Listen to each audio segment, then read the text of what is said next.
Welcome viewers.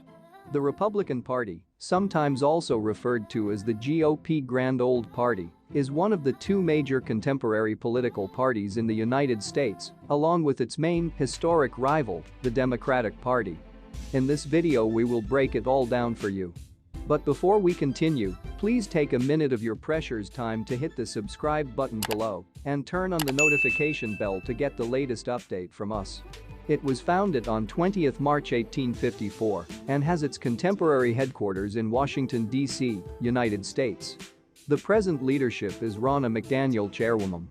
Trump won't be entirely out of the campaign, but his contribution will be both more targeted and with zero optics. This makes sense for Walker and the GOP, and in regard to the latter, not just for the runoff.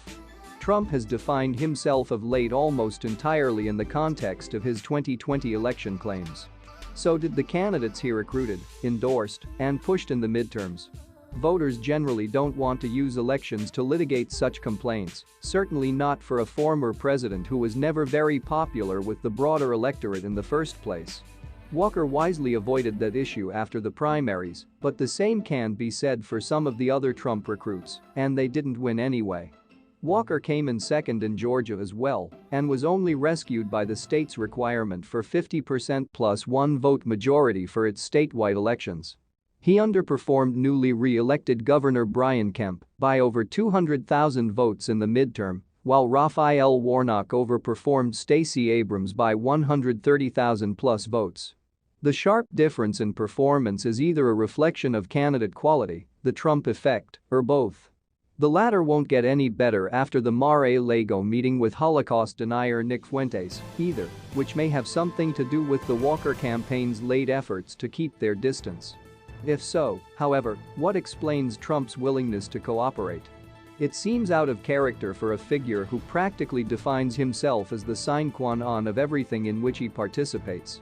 His decision to launch his presidential campaign in the middle of the runoff practically begs for Trump to demonstrate his relevance and power by engaging in the last campaign of the midterms, especially given the blame Trump has gotten for killing the GOP's red wave opportunities this cycle.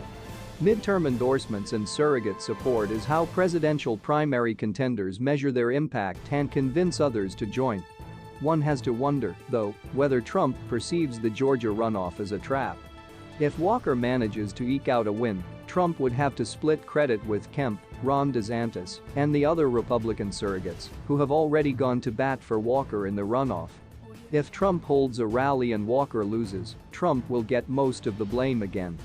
If, however, Trump stays out of it and Walker loses, Trump could argue that he wasn't responsible for the disappointing midterm results at all. That would still be a tough sell, considering that Trump recruited and then pushed Walker for the nomination during the primaries. It's still the safest bet for Trump, with the only potential downside being a Walker win without his overt help. Turnout will matter most, of course. Converting libertarian votes will matter too, but runoffs are about ground games more than anything else. For the moment, Trump's absence might cool Democrat turnout enthusiasm a bit more than it will MAGA voters' turnout.